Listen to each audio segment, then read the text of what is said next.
there's nothing scarier or perhaps more fun than a good ghost story.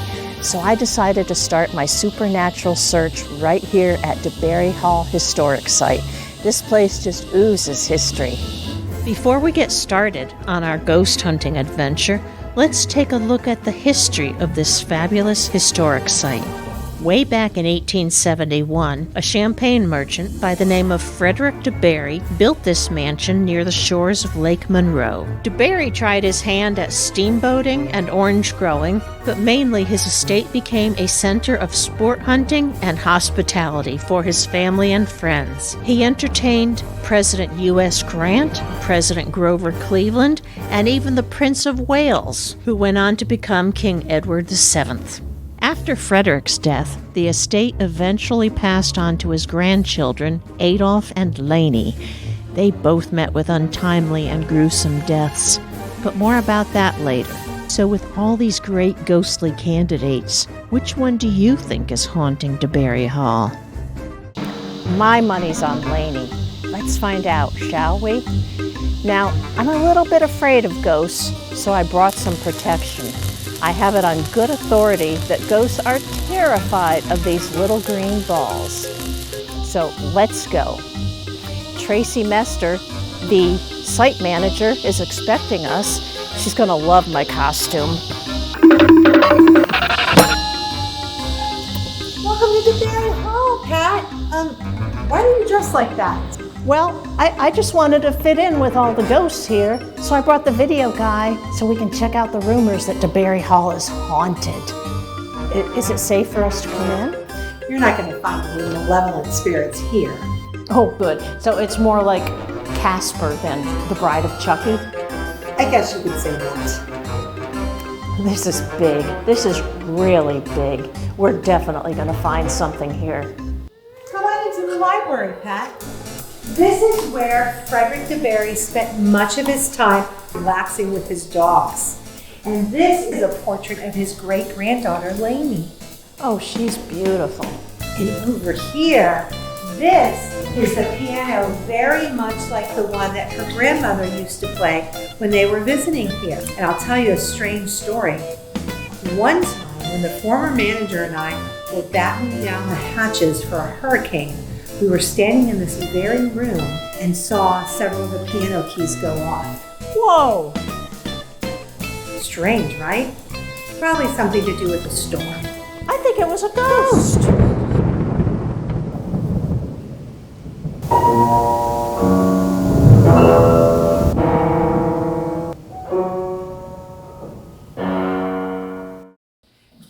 This is Lisa Perez, our education coordinator. Oh boy, hi Lisa. Hi Pat, it's so nice to meet you. Yes, you too. So do you have some more cool ghost stories to share with us? Yeah, absolutely. Come with us. Pat, behave yourself. Now Pat, keep in mind, this home is 150 years old, so it does creak and groan. However, in the 1970s, an Orlando Sentinel reporter named Dorothy Madley held a seance here. She reported that the attendees had supernatural experiences. There were cold drafts. The table would tap yes and no answers.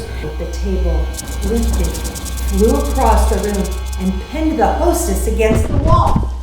Now that hostess was named Ann Gaiman.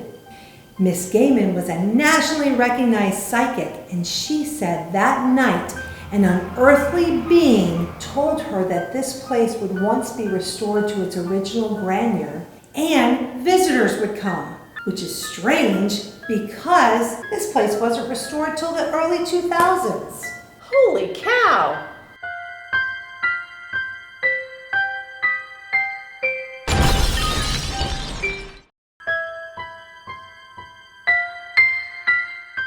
All right, Pat, we're about to go upstairs.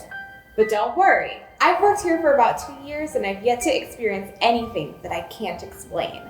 But I know that you're interested in hearing some spooky stories.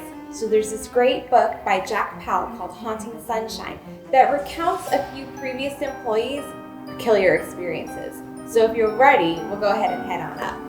You bet. All right.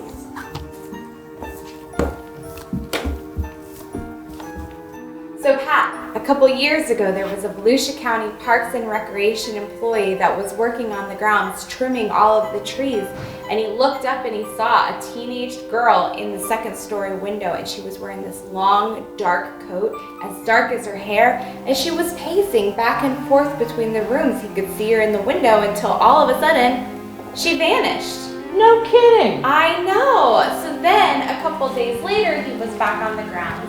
And he was talking to one of the employees here at the DeBary Hall, and they came upstairs and checked the rooms, and they looked in all the closets, and they were really stunned when they opened one of the closet doors and they found the jacket in there and couldn't explain. Oh, heck!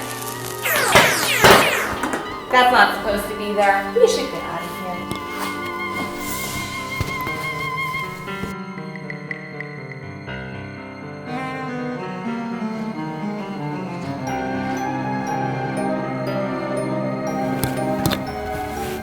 So Pat, this is the master bedroom.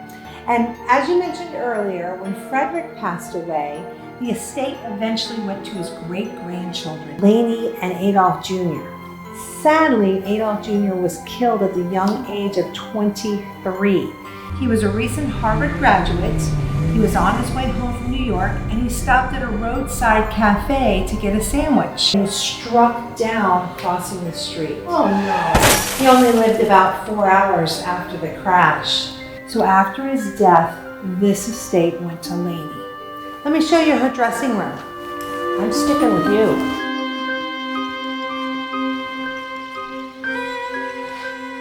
So, is this Laney? Yes.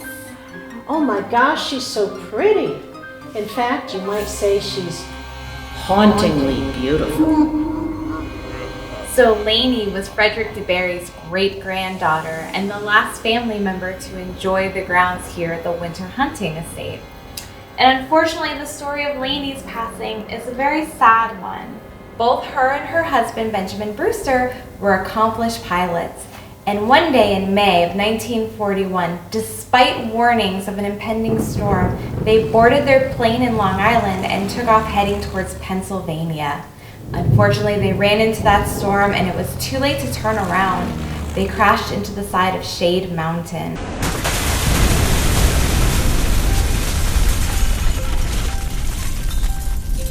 The death certificate lists a fractured skull and internal injuries and instant death.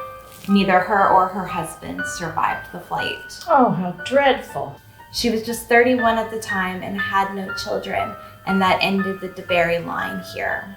So, do you think she's the one who's haunting DeBary Hall? Well, Pat, I'm not sure if we have any spirits lurking around here, but if we do, I'm sure they're friendly ones, because this was really a place for rest and relaxation. I wanted a ghost.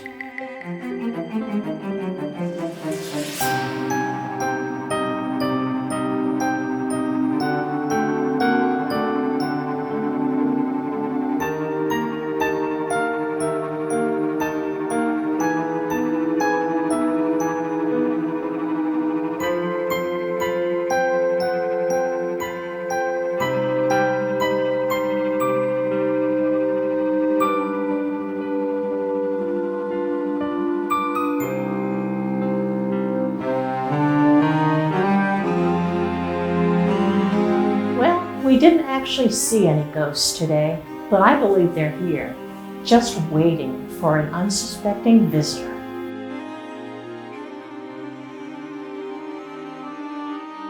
Now, if you're a ghost hunter like me, or if you just want to take a stroll through history, plan a day trip to DeBary Hall. It's open every day but Monday. I'm Pat Kewen.